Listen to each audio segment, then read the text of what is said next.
In 1938, the Italian dictator Benito Mussolini was one of few leaders who supported Hitler when he annexed Austria. Ich war und bin glücklich, diesen großen und treuen Mann als meinen Freund bezeichnen zu dürfen. Italy's fascist supremo stood by his fellow dictator, and Hitler would not forget his loyalty. A few years later, the sun was setting on the Axis empire that had threatened to take over the world. British and American forces landed in Sicily in July 1943. The first key Allied toehold in Western Europe was blasted into the tip of the Italian boot.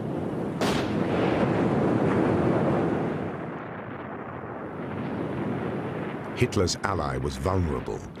The Italian peninsula was a back door through which the Allies could smash their way into the Balkans and into the Reich itself. From Sicily, British Commonwealth and American troops advanced onto the mainland. German troops were sent to reinforce the vulnerable, soft underbelly that lay below the Reich.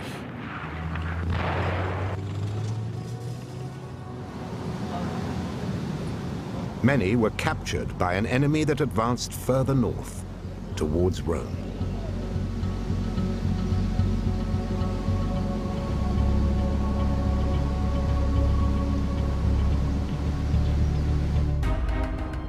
The Italian king, Victor Emmanuel III, had collaborated with Mussolini. He'd signed laws that condemned thousands of Italian Jews. But when the tide of the war turned, the king switched sides. He appointed a former general and colonial governor, Pietro Badoglio, as prime minister. Those who once marched with Mussolini turned against him.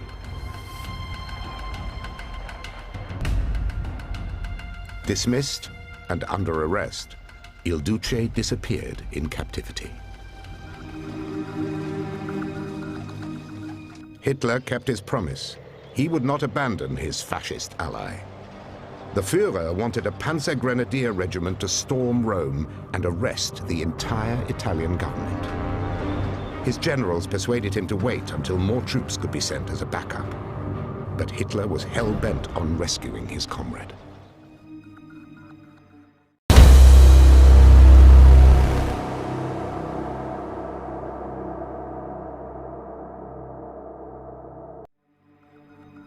Hitler's plan would elevate the reputation of an obscure fellow Austrian Nazi with little training, but much ambition.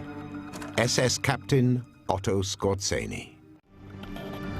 Italy was changing sides, but Nazi Germany still had ears and eyes across the country.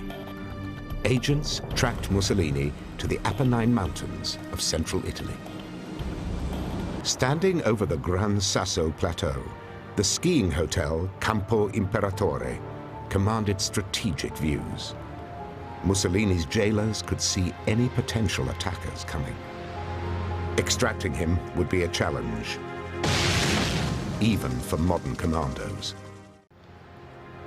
The new Italian administration may have felt that its prisoner and future was secure. Conventional German troops were battling an Allied advance up the Italian peninsula. British and American forces moved forward from landings at Calabria and Salerno. With their former fascist allies in disarray, much of the fighting was left to the German occupiers.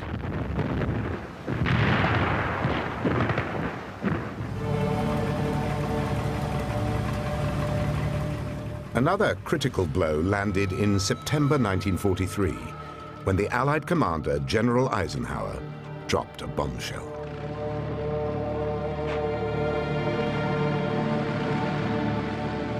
The Italian administration had capitulated and agreed to hand Mussolini over to the Allies. But much of Italy was in chaos. Rome was not secured.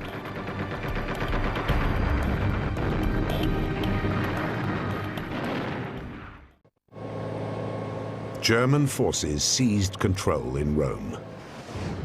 The Italian king fled with his new prime minister to the safety of the Allied-occupied port of Brindisi. The people were left to fend for themselves.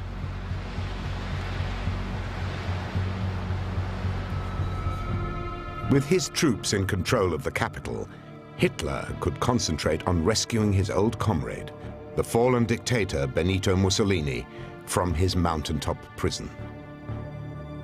Elite Fallschirmjäger, or parachute troops, would be flown in to snatch Il Duce from the traitors holding him in the central Italian peaks.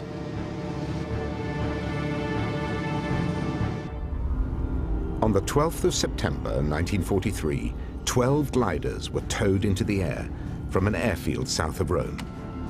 One of them held a special observer on board, a relatively obscure SS captain, Otto Skorzeny. The rescue mission would catapult the Viennese SS man into the limelight. Skorzeny would ensure that he was center stage when the propaganda cameras rolled.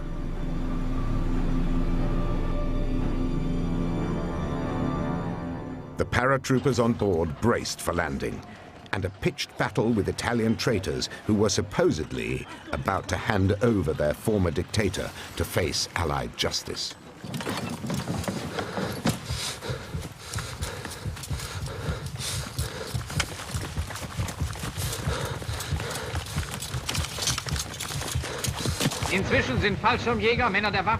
The apparently gallant, brave, and most importantly successful rescue was recorded for triumphant Nazi newsreels.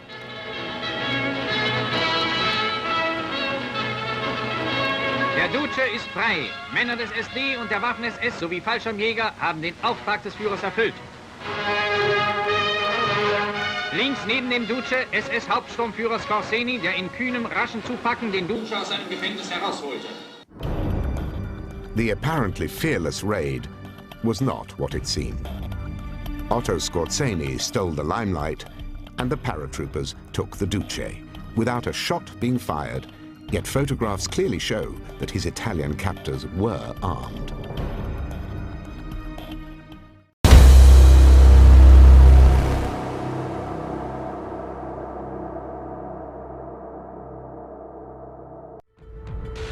Heavy machine guns on the hotel roof had been dismantled. Rather than resist, the Italian guards posed with the Germans for photographs. Their commander, Giuseppe Gueli, was clearly unprepared for combat, dressed in a civilian suit. The show wasn't over. Mussolini was to be flown to Rome in a small reconnaissance plane. His rescuers were supposed to stay behind, but one of them squeezed his considerable bulk next to the fallen dictator.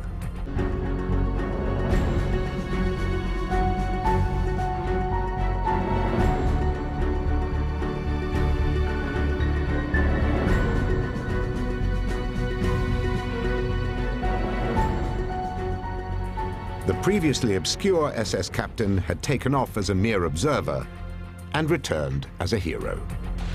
From Rome, Mussolini was eventually delivered to Hitler's headquarters in East Prussia. The mission was proclaimed as one of the most daring and successful commando raids of the war. In reality, Mussolini's captors had not bothered to fire a single round.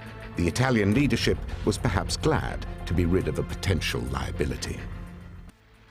Desperate to deflect attention from defeat in the East, Nazi propaganda elevated the brazen Otto Skorzeny to a kind of national hero.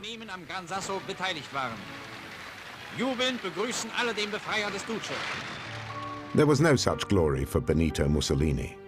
He was installed as a puppet ruler of what remained of Nazi-occupied Italy. His humiliation ended in capture and execution by partisans in 1945. His corpse was strung up, together with that of his mistress, outside a petrol station in Milan. Otto Skorzeny's remarkable fortune continued. Even when he admitted fighting in an American uniform, he was spared by his Allied captors. He wrote about his wartime exploits and became a wealthy retiree in sunny Spain.